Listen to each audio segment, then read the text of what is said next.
Hello everyone, good morning. एक बार फिर से आप सभी का क्रेजी जीके ट्रिक के डेली करंट अफेयर की सीरीज में स्वागत है। शुरू करते हैं आज के सेशन को, आज के डेली करंट अफेयर को।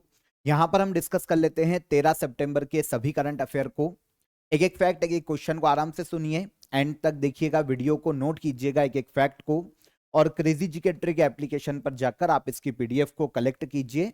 तब तक हम चलते हैं आज के हमारे पहले इंपॉर्टेंट क्वेश्चन पर। शुरू करते हैं। भारत की पहली स्पेस सिटी किस राज्य में विकसित की जाएगी?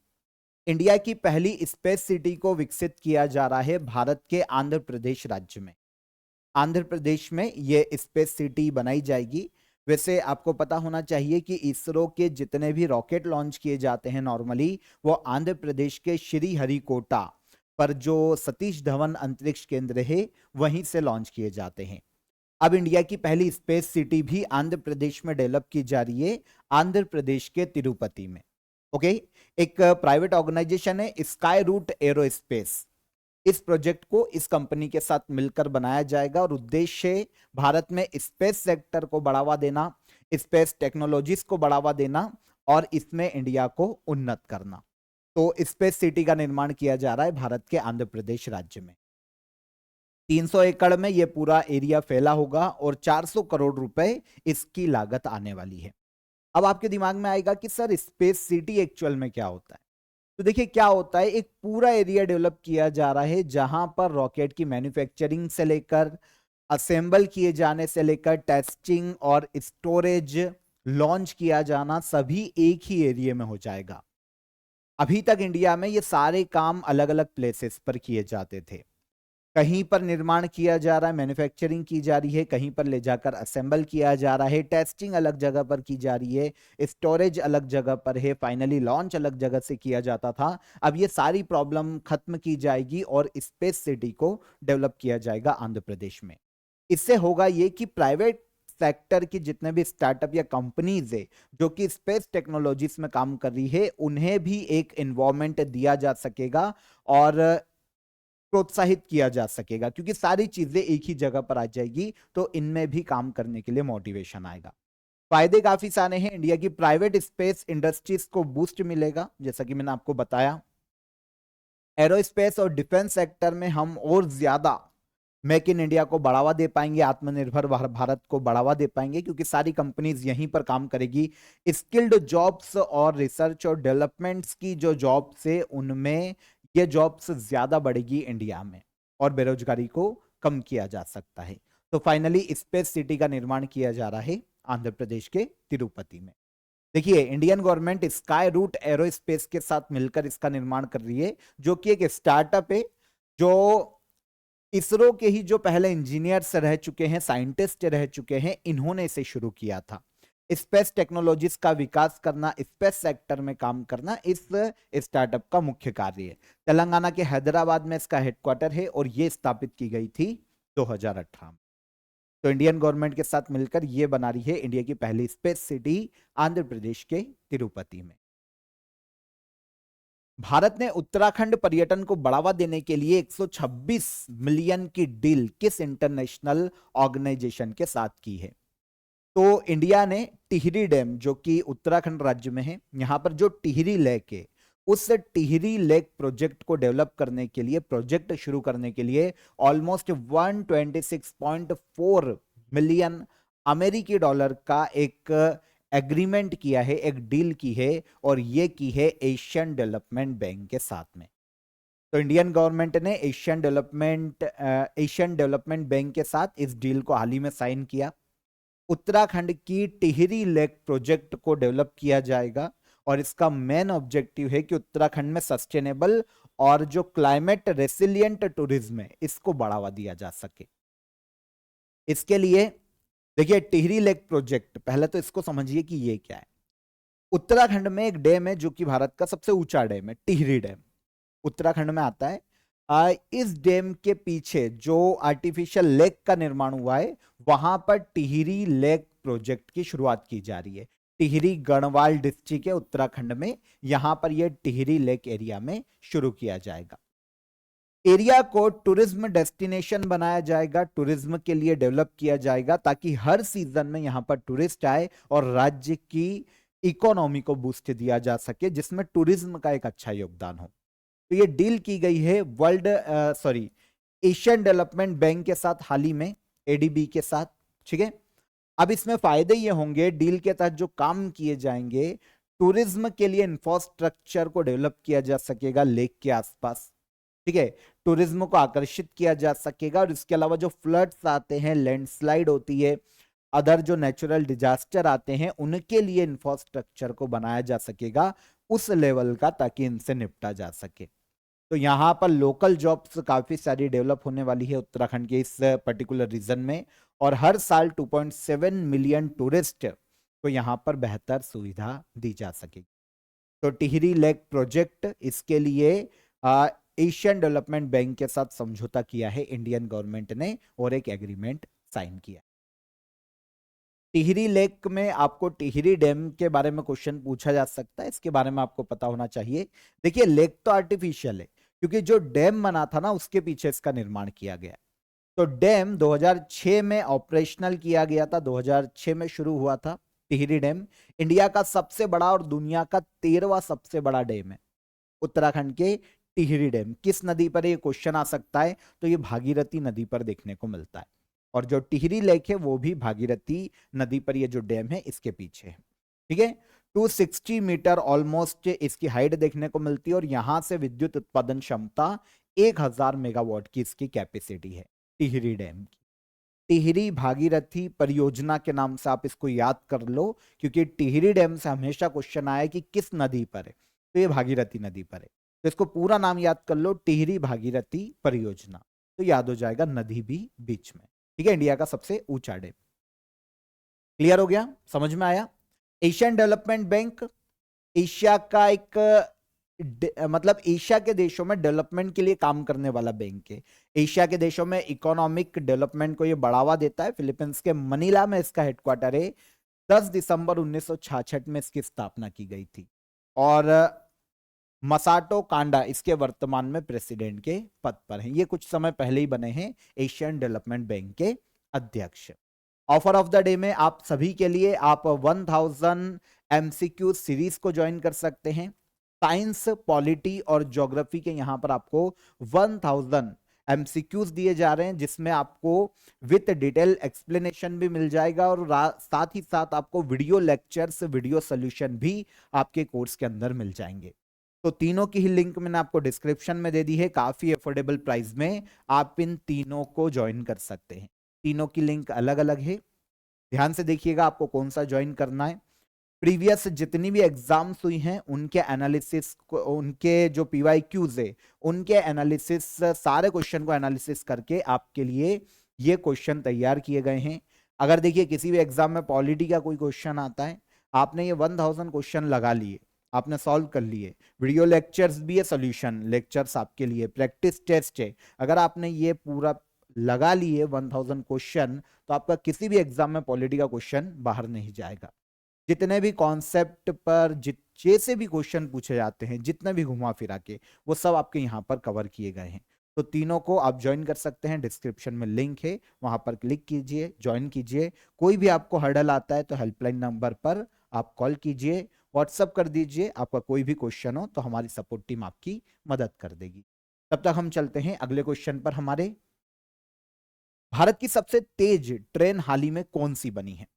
इंडिया की सबसे फास्ट ट्रेन की बात करें तो यह बन गई है नमो भारत। नमो भारत ट्रेन इंडिया की सबसे फास्ट ट्रेन बन गई है। इसने लगातार 160 किलोमीटर पर आवर की स्पीड को टच किया है। ओके, भारत की सबसे फास्ट ट्रेन बनी है। चलती कहां है? तो ये अभी दिल्ली से मेरठ के बीच में चलती है, ठीक है ना। इसकी जो स्पीड है उसके कारण दिल्ली से मेरठ तक की जो डिस्टेंस है उसमें 1 घंटे की कमी आई है। वैसे पहले भी इंडिया में बहुत फास्ट ट्रेन रही है, जैसे अगर इसके पहले देखें तो एक तो गतिमान एक्सप्रेस, वंदे भारत एक्सप्रेस, ये भी इंडिया की ऑलमोस्ट 160 किलोमीटर पर आवर की स्पीड वाली ट्रेन है। लेकिन 2024 में इनके लिए एक रूल लाया गया था कि इनकी स्पीड को 130 किलोमीटर पर आवर से ज्यादा नहीं ले जाया जाएगा। तो 160 किलोमीटर पर आवर की स्पीड को ये चेस कर सकती है, लेकिन अभी के लिए ये 130 किलोमीटर पर आवर की स्पीड से अधिकतम चलती है। यहां पर वंदे भारत की बात करें तो ये तो मैक्सिमम 180 किलोमीटर पर आवर की स्पीड से चल सकती है, लेकिन अभी लगातार ये 160 किलोमीटर पर आवर की स्पीड पर रन कर रही है। तो अभी इंडिया की सबसे फास्टेस्ट ट्रेन की बात करें, सबसे तेज ट्रेन की बात करें, तो ये है नमो भारत एक्सप्रेस। कहां चलती है? नई दिल्ली से मेरठ के बीच में। तो 2023 में इस ट्रेन को लॉन्च किया गया था। इलेक्ट्रिक ट्रेन है इंडिया की, दिल्ली से मेरठ के बीच में 180 किलोमीटर पर आवर इसकी अधिकतम स्पीड है, लेकिन ऑपरेशनल स्पीड है जिस पर यह चल रही है 160 किलोमीटर पर आवर। नमो भारत एक्सप्रेस। पुगाड द्वीप किस देश में स्थित है? तो पुगाड आइलैंड अभी ये काफी चर्चा में रहा था। ये हमें देखने को मिलता है फिलीपींस में। पुगाड आइलैंड सुर्खियों में इसलिए है क्योंकि समुद्र के बढ़ते हुए जल स्तर के कारण ये जो द्वीप है फिलीपींस का, ये लगभग डूबने वाला है। जो फिलीपींस का मनीला बे है फिलीपींस के पास, यहां पर इसकी लोकेशन है। साइंटिस्टों ने कहा है कि आने वाले समय में जो पुगाड ब्रिज है, सॉरी पुगाड जो आइलैंड है, वो पूरी तरीके से डूब जाएगा। पूरा जो बुलेकियन प्रोविंस है, इसके कई पार्ट जहां पर ये आइलैंड देखने को मिलता है, इसके कई पार्ट समुद्र में आने वाले समय में डूब जाएंगे। तो फिलीपींस भी यहाँ से जितनी भी जनसंख्या है ऑलमोस्ट 1000-1100 लोग यहाँ पर रहते हैं, 2500 लोग यहाँ पर रहते हैं। छोटा सा द्वीप है, 0.04 किलोमीटर स्क्वायर इसका टोटल क्षेत्रफल है। ये ऑलमोस्ट 7-8 हेक्टेयर के आसपास होना चाहिए। तो ये पूरा की पूरा द्वीप डूबने वाला है और फिलीपींस भी यहां से अब लोगों को दूसरी जगह पर शिफ्ट कर रहा है। तो फिलीपींस का द्वीप है पुगाड आइलैंड।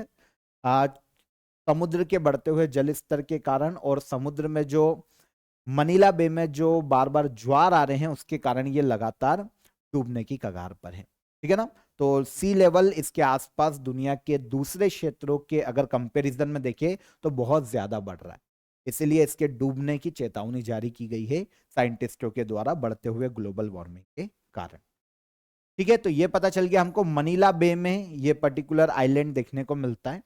अगर इसकी फिलीपींस की हम बात करते हैं तो साउथ ईस्ट एशिया का एक देश है फिलीपींस।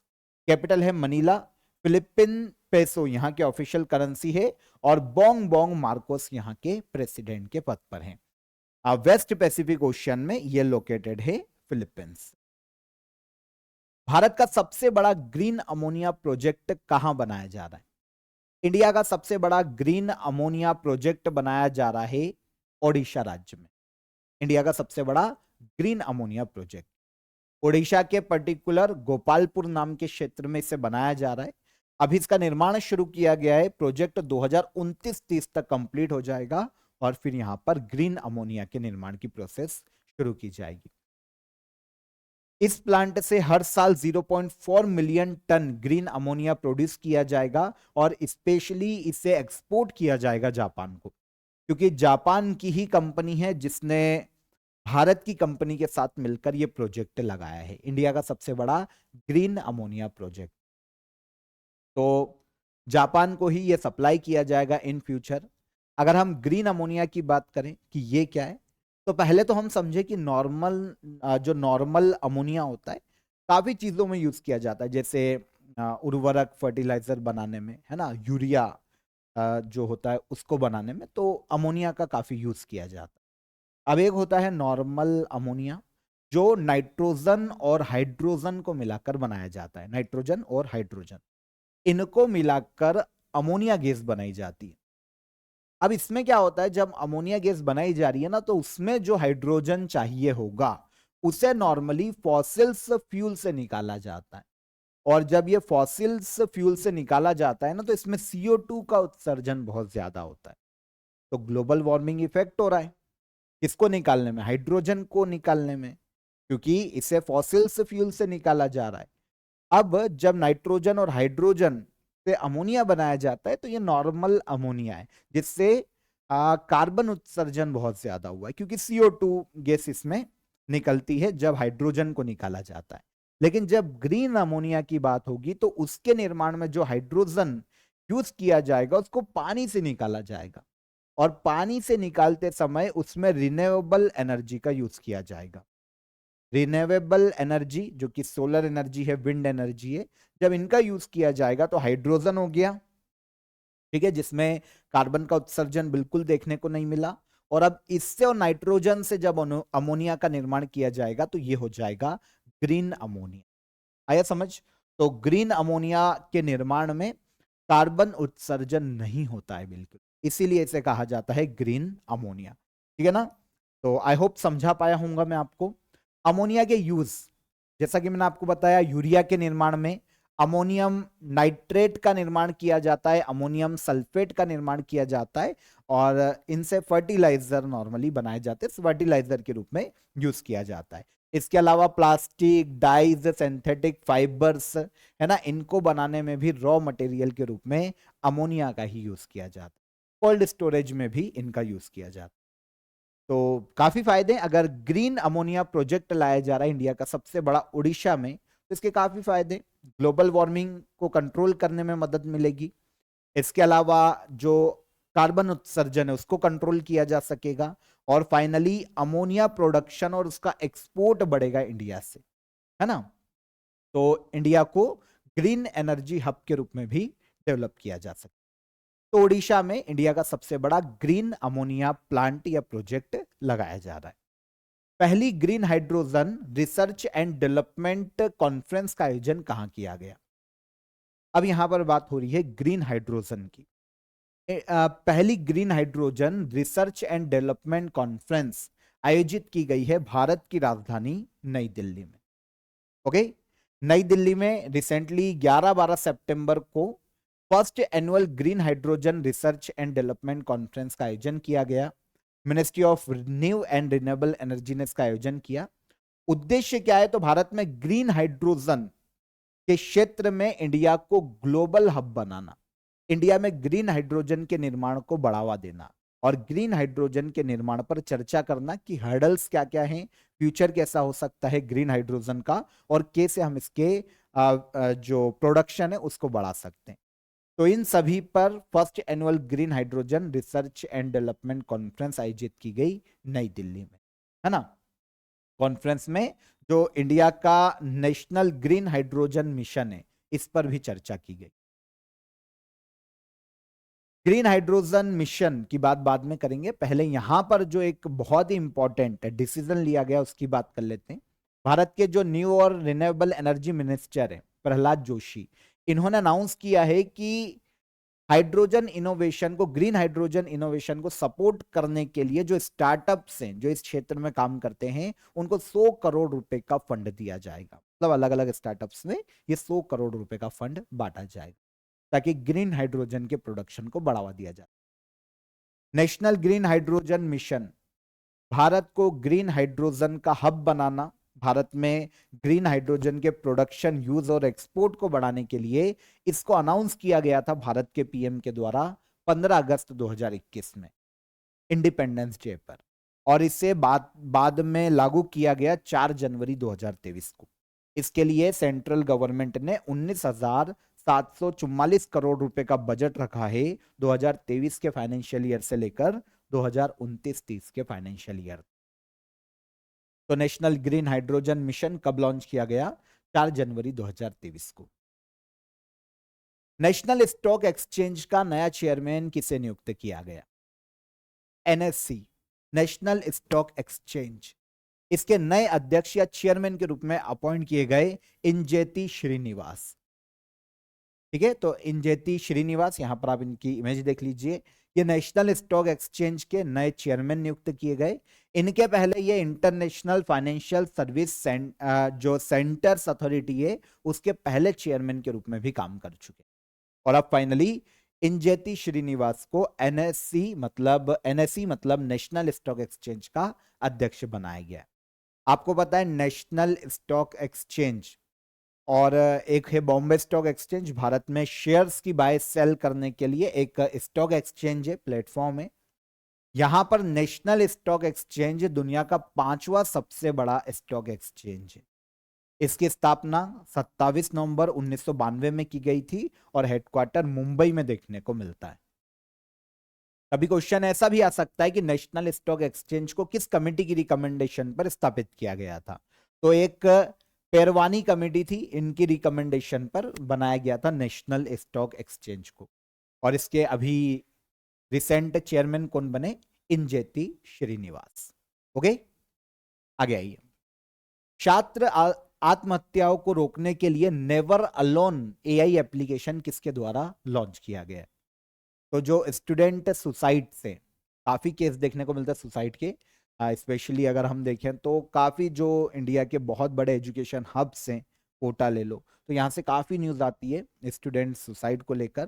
डिप्रेस्ड स्टूडेंट ऐसे डिसीजन ले लेते हैं जिनको मेंटर नहीं मिल पाता बताने के लिए, जिनका सही समय पर बोल सकते हैं हम कि काउंसलिंग नहीं मिल पाती है, तो ऐसे स्टूडेंट डिप्रेशन में आकर, तो ऐसे स्टूडेंट को नॉर्मली मोटिवेट करने के लिए, उनके फ्यूचर के लिए, उनका डिप्रेशन खत्म करने के लिए इंडिया में जो स्टूडेंट सुसाइड्स हैं, ऐसे जो केस हैं उनको खत्म करने के लिए, रोकने के लिए नेवर अलोन एआई एप्लीकेशन को लॉन्च किया है एम्स दिल्ली ने। ये एक एआई एप्लीकेशन है नेवर अलोन, ठीक है ना।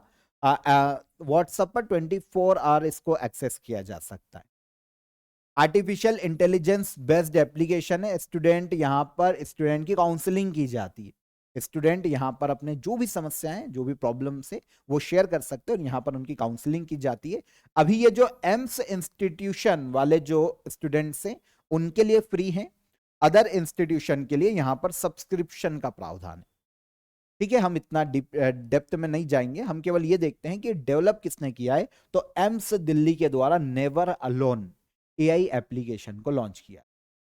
ठीक है, एआई बेस्ड मेंटल हेल्थ और वेलनेस एप्लीकेशन है।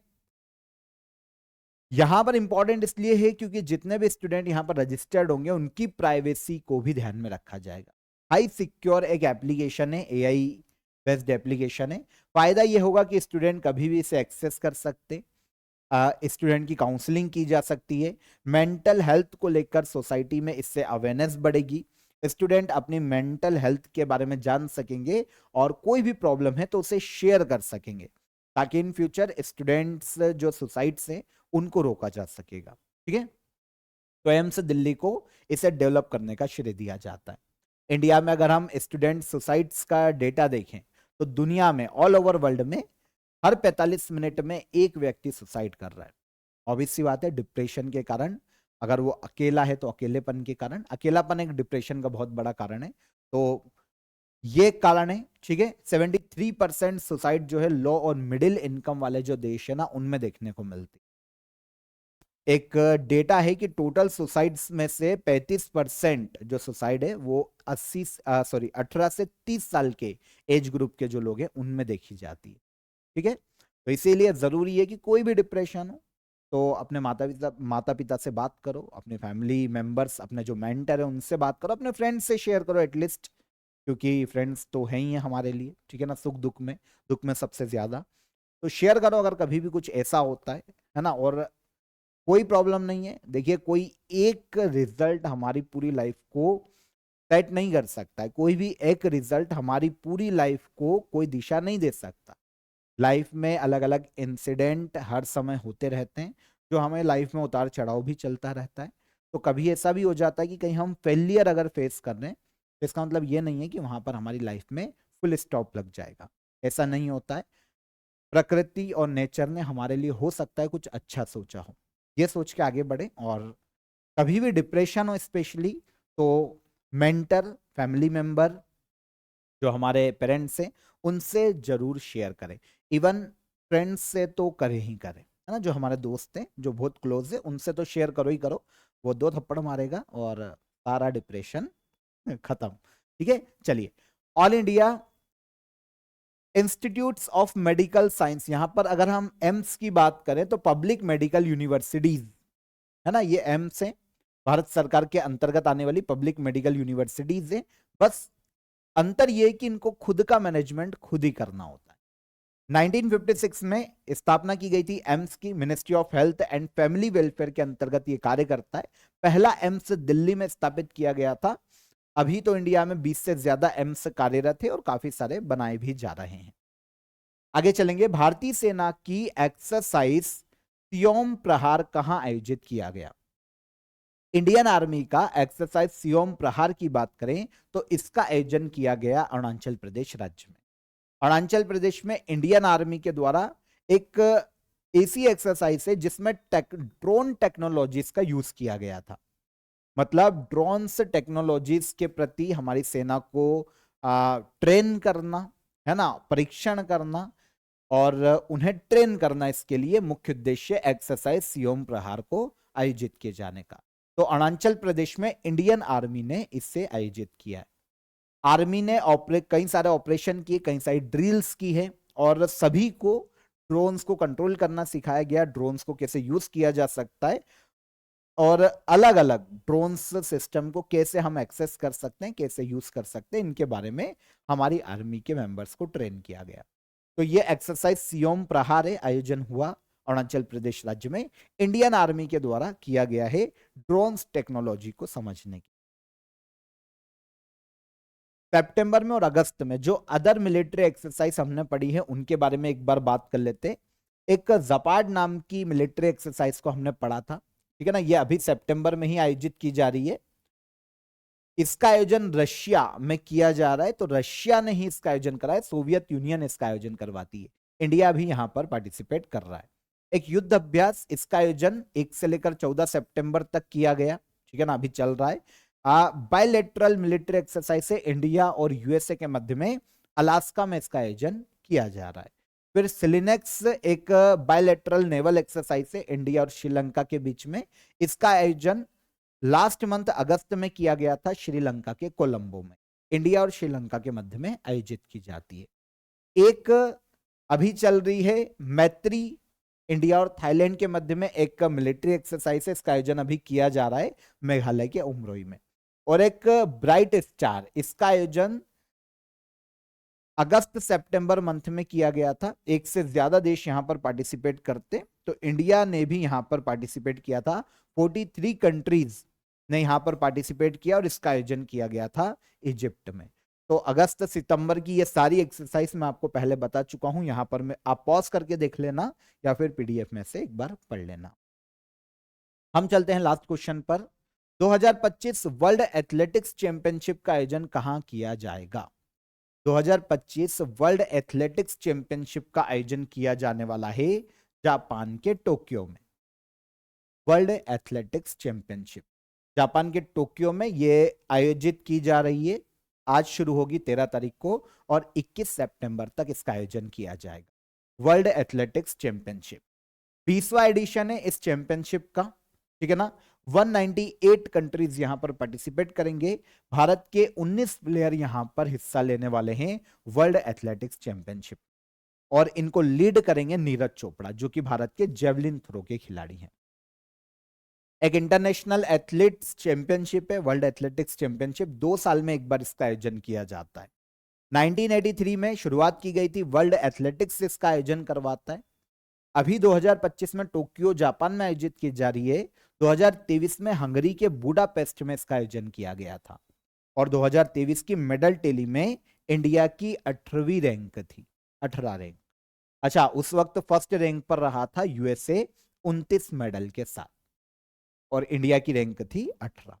आयोजन कौन कराता है? वर्ल्ड एथलेटिक्स इसका आयोजन करवाता है। तो वर्ल्ड एथलेटिक्स पूरे वर्ल्ड में एथलेटिक्स खेलों को गवर्न करने वाली बॉडी है, ठीक है ना।